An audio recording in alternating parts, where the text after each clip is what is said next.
noite a todos, boa noite a todas, é um prazer estar com vocês, fazendo o nosso exercício, a nossa preparação.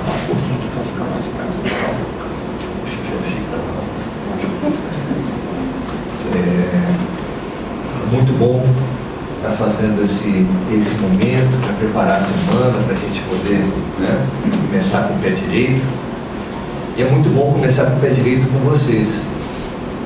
A gente começa juntos e se prepara para as questões que a vida está nos preparando. As questões que estão sendo contidas no nosso plano pedagógico, porque é uma escola mesmo e basta ver se a gente vai conseguir perceber o que o professor está querendo dizer para a gente dessa vez. Muito bom. Nós, muitas vezes nas nossas vidas, a gente fica muito impactado com algumas situações que a gente está vivendo. Quem tem uma doença muito prolongada, depois de viver o enfrentamento de inúmeros médicos, exames, acaba pensando, puxa, a questão da minha vida é essa doença. Tem gente que acha que é a sogra, né? Depois de uma série de conflitos que vão e voltam, um cunhado, uma sogra, mesmo na relação conjugal, a gente acaba também pensando que o nosso problema é aquela pessoa, que o nosso problema é aquele vizinho, que o nosso problema é aquele chefe, que o nosso problema é o prefeito, que o nosso problema é a presidente. São ilusões. São ilusões e é chegado o momento da gente questionar: será? Será que a minha questão é econômica, basicamente? Será que a minha questão é política? Será que a minha questão é com aquela pessoa? Madre Teresa de Calcutá tem uma frase muito interessante que fala que a nossa questão é sempre, por mais que pareça você e o outro, você e o dinheiro, você e a saúde, a nossa questão, a tua questão é sempre você e Deus. Não tem plano facilitado. A gente acaba se iludindo e se perdendo no meio do caminho. É como aquelas velhas histórias da criança que saiu na floresta ou que a mãe deu uma certa missão para ele fazer, mas que no meio do caminho aparece uma distração e ele esquece completamente a tarefa que ele veio fazer. Nós somos exatamente assim. Nós somos as crianças distraídas, que viemos para a Terra com uma missão. As pessoas, às vezes, com algum conhecimento espiritual, ficam pensando assim: puxa, eu precisava saber qual é a minha missão na Terra. Eu queria muito saber para que eu vim aqui.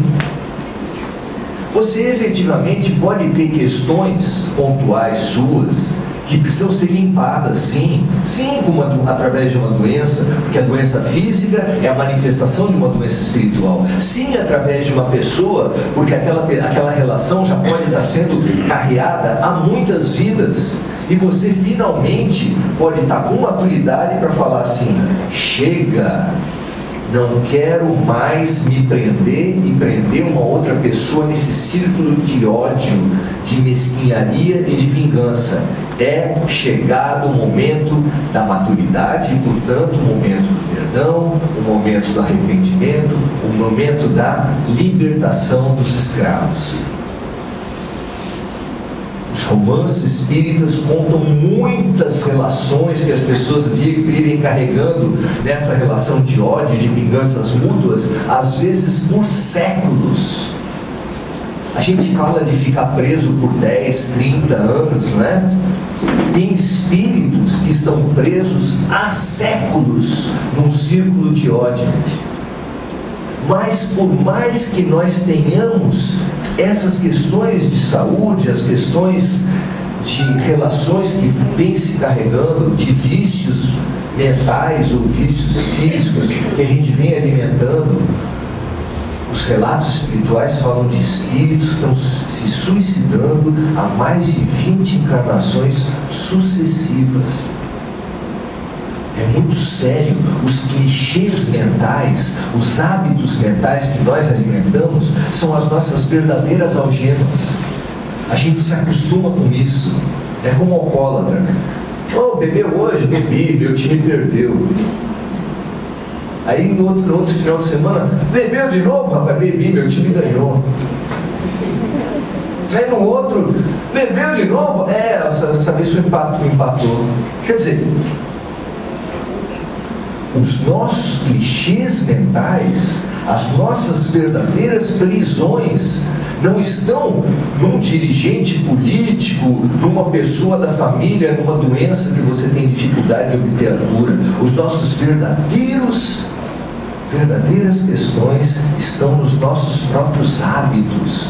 Por que nós vimos alimentando esses hábitos de vingança, de escapismo, de culpabilizar o outro, de buscar em Deus a saída para todos os problemas? Ai, que essa semana Deus me ilumine. Só essa semana, gente? A gente aqui poderia desejar para nós mesmos, né? Que essa semana Deus nos ilumine. Deus nos vem iluminando há milênios e vai nos iluminar sempre. Desejar que Deus nos ilumine é ocioso, é perda de tempo. Deus sempre nos ilumina. O que nós precisamos desejar é lucidez, para nós nos abrirmos para a luz que Deus está enviando, porque a luz sempre vem, nunca para de chover luz sobre nossas almas, sobre nossas cabeças. A nossa cegueira, como Jesus já anunciou há 2000 anos, é a cegueira dos olhos fechados. Cegueira, o que quer dizer uma cegueira dos olhos fechados? É uma cegueira que vai ser curada por quem? Cegueira dos olhos fechados. Hoje nós vamos começar, por indicação de uma colega aqui da casa, vamos retomar um processo de reflexão sobre essa nossa relação fundamental conosco mesmo e com Deus.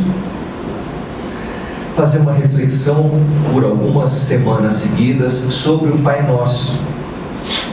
Pai Nosso é a nossa principal forma de relação com Deus, é ou não é? É um rito, é um conjunto de palavras, é um momento, é um hábito que a gente vem repetindo há muito tempo e que corre o risco de virar o hino nacional. Ouviram do Ipiranga, às margens plácidas de um povo heróico, um brado retumbante. O que isso quer dizer?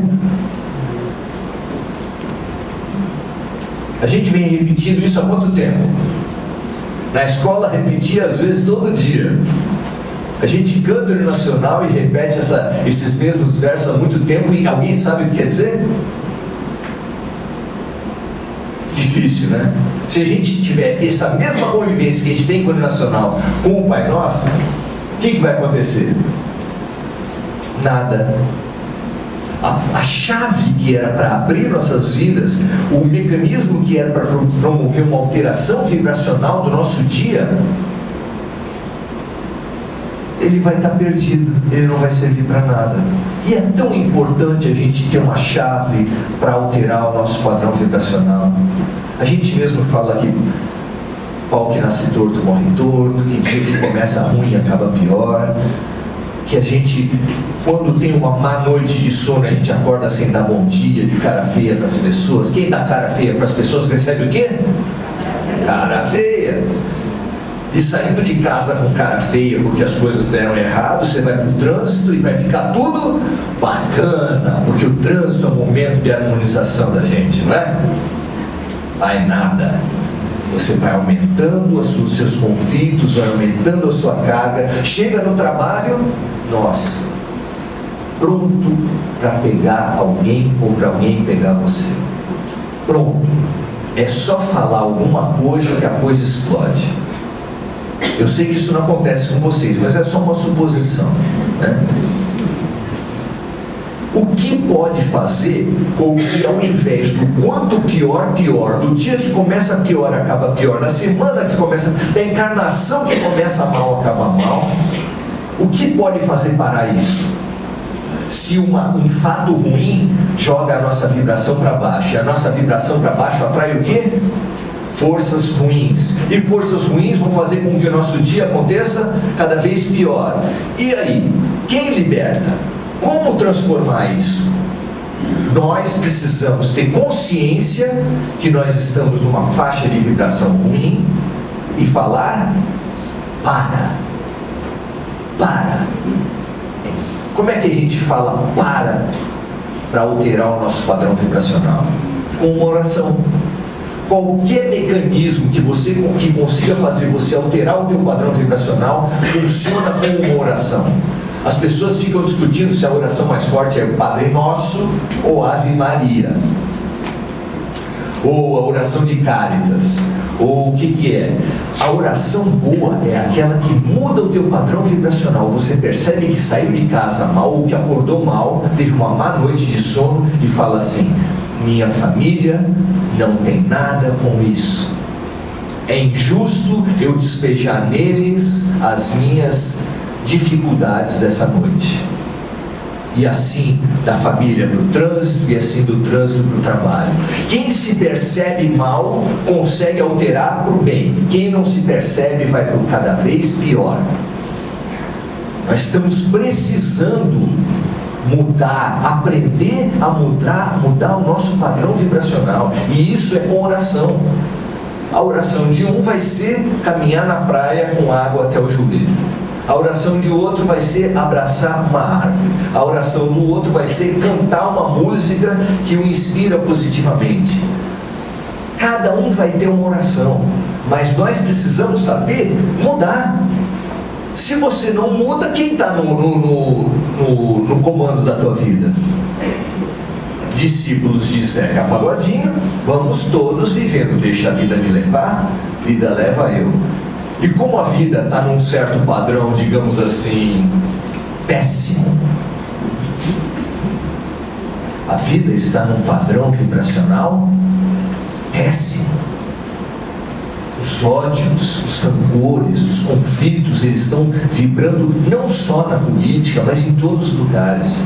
Nós estamos com uma sombra espiritual muito grande. Se você deixar essa sombra comandar a tua vida, você vai para onde, meu Deus do céu? Nós precisamos tomar o assento do comandante, o assento. Quem está dirigindo o carro da tua vida? Você acha que é você? Se você não souber perceber para onde você está indo e mudar o rumo, ora, você está num avião. A aeromoça fala assim: dá para o senhor assumir o comando do avião? Você chega lá, não tem nem manche. É um avião todo moderno, só tem botão na frente, botão e luzinha. Você está bem na parada? Se você não souber comandar a tua vida vai ser comandada por outros. E a nossa vida tem sido comandada por outros. Nós precisamos assumir o comando. E para assumir o comando, a gente precisa adquirir esse mínimo grau de consciência e de capacidade de alterar. Minha vida está indo mal, mas vai melhorar. Começou mal, mas eu vou alterar. Porque quem está no comando da minha vida sou eu.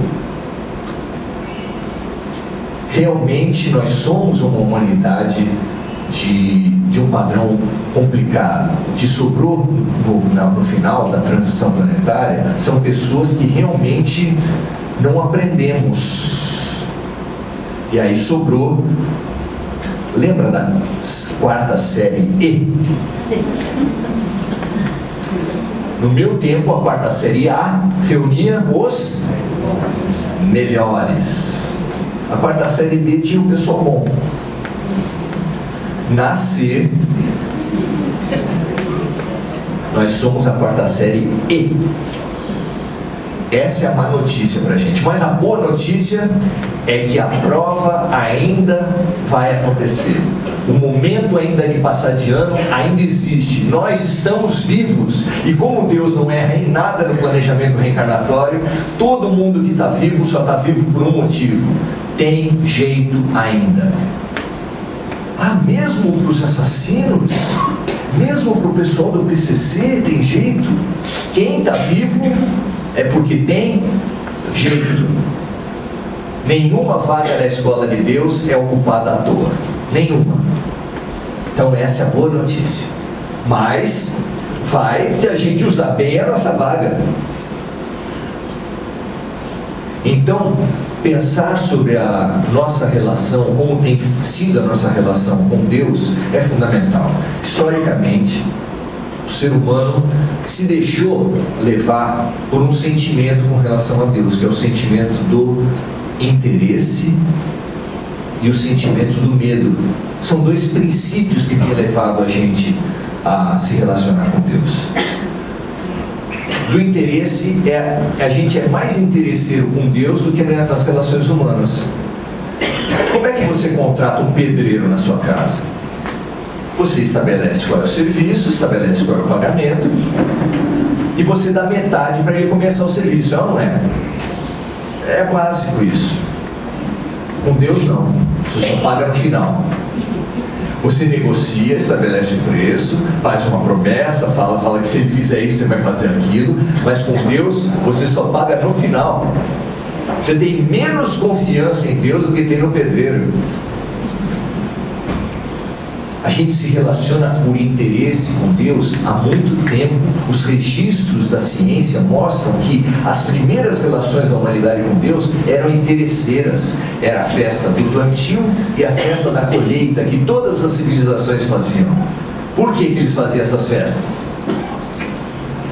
Para se espiritualizar, para se harmonizar, não é verdade? Claro que não. Por interesse. Por interesse. Até hoje é muito popular Santo Antônio. Por que será? Porque as pessoas se identificam com o santo inspira espiritualmente as pessoas, não é? Não. Santo Expedito. Por que será? Causa impossível não falta hoje em dia, não é verdade? Tá assim, né? E a questão do medo. A questão do medo ela é muito forte na nossa relação com Deus. Tanto é que algumas pessoas ainda batem no peito e falam com muito orgulho: eu sou um homem ou uma mulher temente a Deus. E acha isso grande coisa. Será que é bom a gente ser temente a Deus? Você como pai e mãe, recebendo do seu filho essa informação: pai, mãe, eu tenho medo de você. Você gostaria? Meu marido, minha esposa, eu tenho medo de você. Às vezes dá motivo, né? Com Deus não há motivo. É a nossa má compreensão da relação com Deus que parece que tudo é punição de Deus. Quando vem uma seca, Deus está punindo. Quando vem uma chuva excessiva, Deus está punindo. Terremoto, Deus está punindo. Qualquer coisa que você não goste, Deus está punindo. Comprei 10 bilhetes da Mega Sena. Não ganhei. Aposto toda semana no bicho. Não dá. É porque Deus não está ali bem com você. E aí a gente fez uma grande teoria das graças e desgraças. Quem a vida anda, você está sob a graça de Deus. Quando a vida não anda, só acontece desgraça na tua vida. E por que é? Porque você não cumpre as obrigações religiosas que os sacerdotes te mandam, é claro. Você não batizou, não crismou, não comungou, etc, etc. Então eu não estou indo muito na missa, a minha vida não anda. Tanto é que hoje é claro que se você quiser melhorar economicamente a sua vida, você deve pagar o dízimo. Pagando o dízimo, a sua vida floresce, tudo vai dar certo. Vocês já não viram alguma coisa assim? Nunca. Está cheio. E a pessoa vem para o Espiritismo pensando a mesma coisa. Se eu for lá ouvir palestra e tomar passe, a minha vida vai melhorar. Vou conseguir uma promoção no meu trabalho, vou conseguir trocar de carro, comprar a casa que eu queria. Então a nossa relação ainda é interesseira, imediatista e de medo. E isso vem acontecendo desde os índios, desde os tempos primitivos, 5.000 anos antes de Cristo, e as civilizações já tinham os sacrifícios, as oferendas, as promessas, os ritos. E a gente, todo final de ano, dia 31 de dezembro, é o nosso dia oficial do rito e da oferenda. Não é só quem pula 7 ondas, nada disso. Eu sei que o espírita não faz isso. Não anda de branco, não usa calcinha amarela, nada disso, eu sei. Eu estou falando dos outros. Esse riso mostra que nós estamos fazendo oferendas para Deus. Que nós estamos no mesmo padrão. Não, esse ano vai.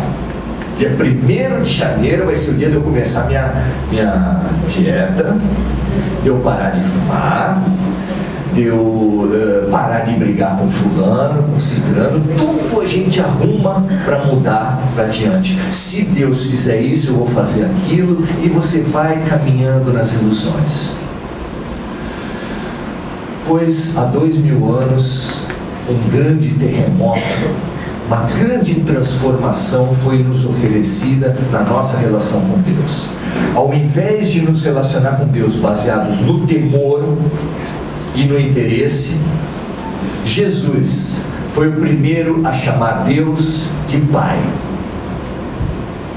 Só chamar Deus de Pai, se nós pensarmos a respeito disso, já propõe uma grande transformação nas nossas vidas. Porque a nossa relação com o Pai é uma relação baseada no medo, no interesse. Eu sei que as piores relações com os pais mais equivocados acabam gerando isso também. Tem gente que, com todo respeito para quem tem essa prática, coloca toda a colaboração que os filhos fazem em casa mediante, né? Faz isso para a mãe, você vai ter isso. Faz aquilo, você vai ter aquilo outro. Você vai criando uma relação interesseira. A cooperação, boa vontade, não existe. Mas a nossa verdadeira relação com Deus é uma relação baseada no amor. Pai.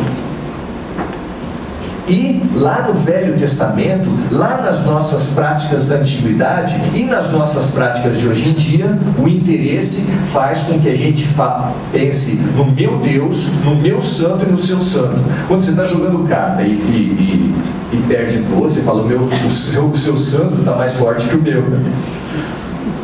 No jogo de futebol, antes de começar o jogo, está lá o goleiro debaixo de uma trave, ajoelhado com os 2 dedos para cima, com o olho fechado assim. Aí você olha para o outro canto, para outra trave, e está o quê? O outro goleiro também. Aí se imagina, e Deus está onde? Meio de campo. Mas se tiver no meio de campo, ele está numa pindaíba danada. Porque ele vai falar assim, eu sou Parmeira ou Corinthians? Para onde que eu vou fazer a bola entrar? Como? O que Deus tem a ver com as nossas questões econômicas, com o nosso sucesso profissional, com as nossas brigas afetivas, com o jogo de futebol? O que Deus tem a ver com isso? Nós continuamos repetindo padrões, mas o convite foi feito. Esse convite do Pai de amor, ele é complementado pela segunda parte dessa oração que Jesus nos deixou, que não é mais o Deus do Corinthians, o Deus dos judeus, o Deus dos palestinos, o Deus dos árabes. Tem gente que ainda acha que só no cristianismo as pessoas vão ser salvas. Tem um dogma, tem um princípio de uma certa igreja que fala assim, fora da igreja não há salvação. Vocês acreditam nisso? Essa igreja tem 1 bilhão de seguidores, a Terra tem 7, os outros 6 estão perdidos. Alguém pode acreditar num negócio desse? Contra esse dogma, quando surgiu o Espiritismo, Allan Kardec fala assim: fora da caridade não há salvação. Então não é a carteirinha que uma pessoa tem dessa ou daquela igreja, desse ou daquele clube, dessa ou daquela nacionalidade, mas o que salva a gente, o que faz a transformação, está aqui dentro. É claro, isso bate com o que a gente sente, isso bate, isso a gente sente como verdade. Não precisa alguém dizer qual é a verdade e qual é a mentira. Nós sentimos, o nosso coração fala: está aí. Um homem ateu, que se diga ateu, que não acredite em nada em Deus, mas que seja solidário, que seja generoso, que tenha gratidão por quem o ajuda, enquanto que um religioso mesquinho, que dá de dedo em todo mundo, fala, que acha porque povo escolhido, porque ele já está resolvido, e que começa a tacar pedra mesmo. Vocês viram aquela menininha que saiu na rua, acho que foi no Rio de Janeiro, de um culto de Umbanda, e saiu com a roupa de Umbanda e que foi apedrejada, gente. Olha para onde vai a mentalidade das pessoas. O que é isso? Lá no Rio também teve aquele médium lá que foi assassinado. Até hoje não tem uma notícia, não se sabe o que aconteceu. O que é isso? Que mundo nós estamos? Jesus nos chama a uma nova relação, uma relação libertadora. Não só Deus é Pai, não é mais um Deus de temor, não é mais um Deus de interesse, mas Ele é Pai nosso. Nosso de quem? Dos espíritas, é claro. Pai dos espíritas que estás no céu, santificado. Pai dos católicos. Pai dos cristãos, porque quem deu a oração do Pai Nosso foi Jesus Cristo. Então Deus é o Pai dos cristãos. Claro que não. De novo, eu só estou aqui lembrando e avivando que a nossa consciência já nos diz: Deus é Pai nosso, de todos. Isso é bonito de dizer, mas dos argentinos também? Agora, o Corinthians foi eliminado pelos Santos. O corintiano vai acreditar que Deus também é Pai dos santistas? Afinal, um é Coríntios, lembra dos Coríntios, da carta do Paulo. Mas o outro reúne todos os santos. Para quem? São Paulo também tem lá sua proteção religiosa. E o Palmeiras? Esse está perdido. É claro que nós temos uma outra passagem para ver isso, e o Espiritismo nos liberta de uma maneira linda, gente.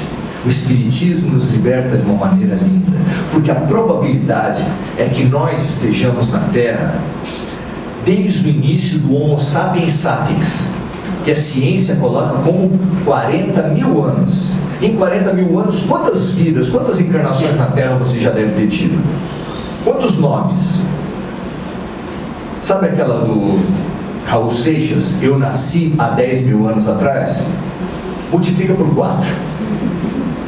Eu nasci há 40 mil anos atrás. Eu já fui tudo. Eu sei que você já foi budista, você já foi católico, você já foi ateu, você já foi tudo. Você já foi um bandista, você já teve em diversas nacionalidades, você já experimentou, já foi homem, já foi mulher, já foi judeu, já foi palestino. Onde ficam os orgulhos que nos levam a essas brigas, a esses ódios? Com relação ao teu grande inimigo, essa pessoa que tanto te prejudica nessa vida, você em outra vida, você acha que você é vítima nessa? Tem certeza? Tá bom, vamos supor que seja. Você acha que começou agora? Se é um ódio muito intenso, se é uma coisa de antipatia gratuita, é claro que vem de outra vida. E se vem de outra vida, é porque você já vinha prejudicando essa pessoa também. Isso não fica claro? Eu não sei por que a pessoa não vai com a minha cara. Se não é dessa vida, tem que vir de outra, gente. Ah, não bateu, o meu santo não bateu. Que santo? Deixa o santo de lado, pelo amor de Deus. Foram as suas relações, as suas opções que criaram essas inimizades. Nós podemos nos transformar. É tempo de nós transformarmos a nossa relação com Deus e, com base nessa relação e nessa transformação, nós transformarmos todas as nossas relações. Por quê? Porque se nós assumirmos, se nós falarmos o Pai Nosso e pensarmos pelo menos na palavra Pai e na palavra Nosso, a gente vai ser convidado a uma grande transformação na nossa vida. Porque se nós assumirmos que o Pai é Pai, todas as pessoas são nossos irmãos. O maníaco do parque, Osama Bin Laden, Adolf Hitler, a sogra, o chefe, a vizinha de cima, todas são nossas irmãs. Porque Deus é Pai. E é Pai de quem? Nosso. Só falar Pai Nosso, pensando e sentindo, já é um enorme convite de libertação de tantos ódios, tantas violências, tantas malquerenças. Já é a chave para a gente libertar da nossa algema. A gente vai continuar pensando a respeito de Pai Nosso, para ver se nesse momento de escuridão, cada vez que uma criança, que um adulto, que uma mulher, que um homem, que um idoso conseguir fazer um Pai Nosso de coração, ele vai emitir luz e ajudar a transformar essa nuvem que paira sobre todos nós hoje e a fazer essa chuva cair e a limpeza que está programada para essa tempestade acontecer. Nós podemos transformar. E como disse Mahatma Gandhi, que a gente faça a mudança que a gente propõe para o mundo a partir de nós mesmos. Faça em você a mudança que você propõe para o mundo. Chega de falar por um Brasil sem corrupção e dar uma graninha para o fiscal de obras. Chega. É muita hipocrisia da nossa parte. Nós precisamos fazer a transformação pela gente. Você quer limpar o Brasil, mas não quer limpar a sua rua. Sai, o seu cocô faz cachorro no chão, você acha, eu pago imposto.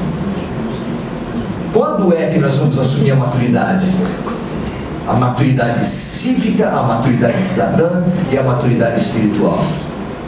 Quem está no comando do teu carro? Essa é uma pergunta. Obrigado, gente.